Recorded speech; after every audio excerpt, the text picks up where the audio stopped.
ഭൂമിയിൽ ജനിക്കുന്ന ഓരോ അദ്വൈതാർത്ഥവും അല്ലെങ്കിൽ ഓരോ അദ്വൈതാർത്ഥത്തിനും ഓരോ തരത്തിലുള്ള ഗുണങ്ങളുണ്ടാവും. അപ്പം അതിൽ സൃഷ്ടി ഗുണങ്ങളെന്ന് പറയുന്നത് അടിസ്ഥാനമായിട്ട് 3 ഗുണങ്ങളാണ്. അതായത് സൃഷ്ടിക്ക് കാരണമാകുന്ന 3 ഗുണങ്ങൾ. അപ്പോൾ അതിലെ ഒരു സൃഷ്ടി ഗുണത്തെക്കുറിച്ചിട്ടാണ് സംസാരിക്കുന്നത്. അതായത് വർണ്ണാശ്രമം എന്ന് പറയുന്നത് അടിസ്ഥാന ഗുണങ്ങളുടെ കൂട്ടത്തെയാണ് വർണ്ണാശ്രമം എന്ന് പറഞ്ഞത്. സ്രം എന്ന് പറഞ്ഞാൽ അടിസ്ഥാന ഗുണങ്ങളുടെ 3 ഗുണങ്ങളെന്നാണ് അർത്ഥം. 3 ഗുണങ്ങളുടെ കൂട്ടം, അതാണ് സ്രം എന്ന് പറഞ്ഞാൽ. വർണ്ണാശ്രമം എന്ന് പറഞ്ഞാൽ അതിൻ്റെ അകത്തുള്ള ബാഹ്യമായിട്ട് ആവിഷ്കരിക്കപ്പെടുന്ന അടിസ്ഥാന ഗുണങ്ങളുടെ കൂട്ടം എന്നാണ് വർണ്ണാശ്രം എന്ന് പറഞ്ഞാൽ അതിൻ്റെ അർത്ഥം. അപ്പോൾ ഈ അടിസ്ഥാന ഗുണം 3 എന്ന് പറയുമ്പോൾ അതിലെ ഏറ്റവും എല്ലാം പ്രധാനപ്പെട്ടതാണ്. അപ്പോൾ അതിൽ ആദ്യത്തേത് എന്ന് പറയുന്നത് വ്യാസഗുണമാണ്, അല്ലെങ്കിൽ സെൻസൻ ഗുണം എന്ന് പറയും. എന്താണത്? നമ്മുടെ ചുറ്റും നമുക്ക് കാണാൻ പറ്റുന്ന ഒരു പ്രതിഭാസം, ഒരു സാധാരണ കാര്യമാണ്. ചില അദ്വൈതാർത്ഥങ്ങൾക്ക് അവരെവിടെ നോക്കിയാലും അതിനകത്ത് ബന്ധിക്കപ്പെട്ടിരിക്കുന്ന പാറ്റേൺസുകളെ പെട്ടെന്ന് റിക്കഗ്നൈസ് ചെയ്യാൻ പറ്റും. അവർക്ക് ഒരു സ്ഥലത്ത് നോക്കിക്കഴിഞ്ഞാൽ, ഇപ്പോൾ നിങ്ങൾക്കാണെങ്കിലും നിങ്ങൾക്ക് എല്ലാവർക്കും അത് ഉണ്ടാവില്ല.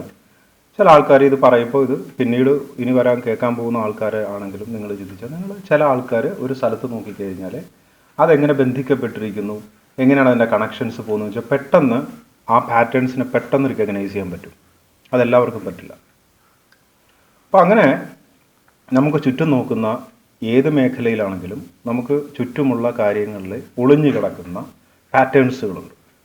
ഈ പാറ്റേൺസുകളെ വളരെ ഈസി ആയിട്ട് റിക്കഗ്നൈസ് ചെയ്യാൻ ഉള്ള സ്വതസിദ്ധമായ ഒരു ഗുണം, ഒരു കഴിവാണ്. ആ ഗുണത്തെയാണ് വ്യാസഗുണം അല്ലെ സെൻ ഗുണം എന്ന് പറയുന്നത്. അപ്പം ഞാൻ ഈ ചിത്രത്തിൽ കാണിച്ചിരിക്കുന്നത് പോലെ ധാരാളം ഡോട്ടുകളുണ്ട്. പക്ഷെ ആ ഡോട്ടുകൾക്കകത്ത് ഒളിഞ്ഞു കിടക്കുന്ന പ്രതിഭാസങ്ങൾ, നമ്മുടെ നേച്ചർ വർക്ക് ചെയ്യുന്ന രീതി, ഓരോ വസ്തുക്കളും അല്ലെങ്കിൽ ഓരോ വസ്തുക്കൾ പരസ്പരം ബന്ധിക്കപ്പെട്ടിരിക്കുന്ന രീതി, ഇതൊക്കെ പെട്ടെന്ന് അവർക്ക് കണക്ട് ചെയ്ത് മനസ്സിലാക്കാനായിട്ടുള്ള സ്വതസിദ്ധമായ ഒരു ഗുണമുണ്ടാകും. അപ്പം ഞാനതാണ് കുറേ ഡോട്ടുകൾക്കകത്ത് ഒരു വിളക്കിൻ്റെ ചിഹ്നം അത് ഉണ്ടാക്കിയെടുക്കുന്നതെന്നല്ല, ഞാൻ ആ വിളക്കിൻ്റെ ചിഹ്നം വരുന്നത് ഗമാത്രികമാണ്. അത് വലിയൊരു പ്രിൻസിപ്പിളാണ്. അല്ലാതെ അത് ആക്ച്വലി അത് വിളക്കല്ല. ഓക്കെ, അത് ഗമാത്രികമായിട്ടുള്ള സിമ്പലുകൾ കൂടി ചേരുമ്പോൾ വരുന്ന ഒരു പ്രിൻസിപ്പിളാണ്. അപ്പോൾ ഈ പ്രിൻസിപ്പിള് ഞാനിവിടെ വെച്ചിരിക്കുന്നതിൻ്റെ കാരണം നിങ്ങൾക്കൊരു വിളക്കായിട്ട് തോന്നും, പക്ഷെ അതൊരു വിളക്കല്ല, അതൊരു ഗമാത്രികമായ പ്രിൻസിപ്പിളാണ്. അപ്പോൾ ഈ പറയുന്ന ആ ഒളിഞ്ഞു കിടക്കുന്ന പ്രിൻസിപ്പിളിനെ ആ ഡോട്ടുകൾക്കകത്ത് കണ്ടെത്തുന്ന ഒരാൾ, അപ്പോൾ അവർക്ക് ആ പെട്ടെന്ന് പാറ്റേൺസ് റിക്കഗ്നൈസ് ചെയ്യാൻ കഴിവുണ്ടാവും. അതിനെയാണ് വ്യാസഗുണം എന്ന് പറയുന്നത്, സെൻ ഗുണം എന്ന് പറയുന്നത്. അപ്പോൾ ഈ സ്വതസിദ്ധമായ ഈ ഗുണത്തെ പല പേരുകളിൽ വിളിക്കാറുണ്ട്, പല രീതികളിൽ വിളിക്കാറുണ്ട്. സെൻസൻ എന്ന് പറയും, അത് ഇസഡ് ചേർത്ത് സെൻസൻ എന്ന് പറയും, ഇസഡ് വെച്ചിട്ട് എസ് വെച്ചിട്ട് എഴുതാം. സെൻ അസൻ എന്ന് പറയും, അതാണ് സന്യാസി എന്ന് പറയുന്നത്. അത് തന്നെയാണ് സയൻറ്റിസ്റ്റ് അല്ലെങ്കിൽ സത്യൻ എന്ന് പറയും, തെയിസ്റ്റ്, സനാതനൻ എന്ന് പറയാം, എത്തീസ്റ്റ്, സിന്ധിയൻ എന്ന് പറയാം, വ്യാസൻ എന്ന് പറയാം, സിദ്ധാന്തിയൻ എന്ന് പറയാം. ഇതെല്ലാം ഈ ഗുണങ്ങളുള്ള ആൾക്കാരെ വിളിക്കുന്ന പേരാണ്.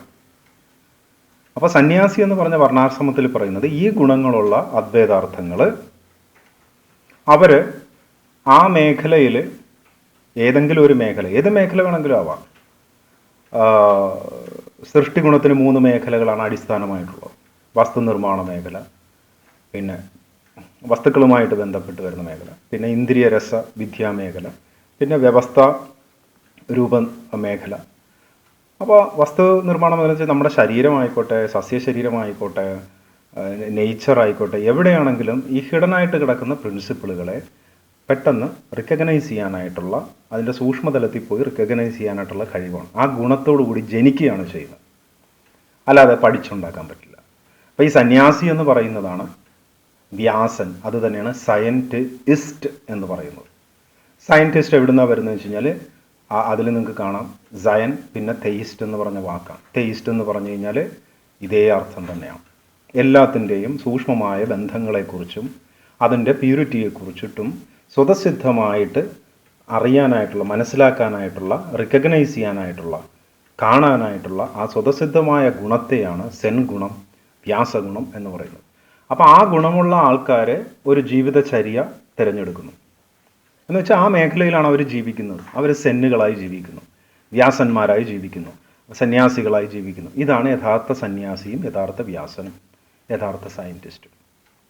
ഇന്ന് നമ്മൾ കാണുന്ന സയൻറ്റിസ്റ്റുകളും അതേപോലെ തന്നെ നമ്മളുടെ ട്രഡീഷണലായിട്ട് കാണുന്ന സന്യാസി പരമ്പരയും അത് കാപട്യമാണ്.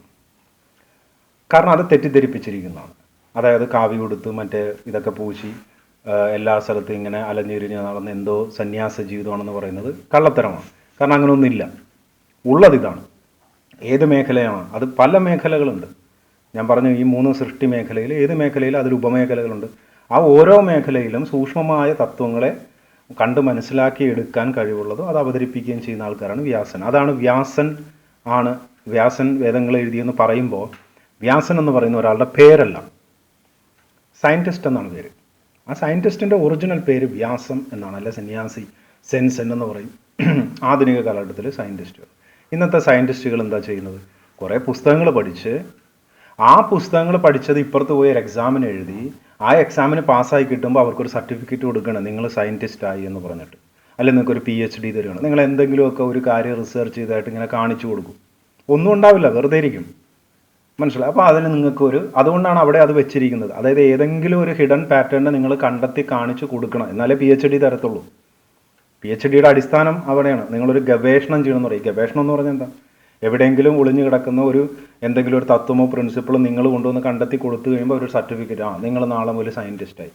ഇത് വെറും ഒരു ആചാരം പോലെ നടക്കുന്നതാണ്. ഈ 99.9% സയൻറ്റിസ്റ്റുകളും വെറും മണ്ടന്മാരാണ്. മനസ്സിലായോ? ആർക്കും എന്ത് ഇങ്ങനെ എഴുതി ഉണ്ടാക്കി PhD ഉണ്ടാക്കാം. അപ്പോൾ ഇന്നത്തെ സയൻറ്റിസ്റ്റുകളും അതേപോലെ ഇന്ന് സന്യാസി എന്ന് പറഞ്ഞ് പേരിട്ട് വിളിച്ചിരിക്കുന്ന ആൾക്കാരും അവർ കള്ളത്തരമാണ് കാണിക്കുന്നത്. അതല്ല യഥാർത്ഥം, അത് ജന്മഗുണമാണ്. ഒരു കുട്ടിക്ക് ആ ജന്മഗുണം ഉണ്ടെങ്കിലേ ആ കുട്ടി അതായിക്കഴിഞ്ഞാലേ ആ നാടിന് ഗുണമുള്ളൂ. ഇല്ലെങ്കിൽ കള്ളക്കഥകളും കള്ളശാസ്ത്രവും അടിച്ച് നാട്ടുകാരെ മുഴുവൻ പറ്റിച്ച് വേട്ടക്കാർക്ക് വേണ്ടിയിട്ട് ജോലി ചെയ്യുന്ന ആൾക്കാരായിട്ട് ഇവർ മാറും.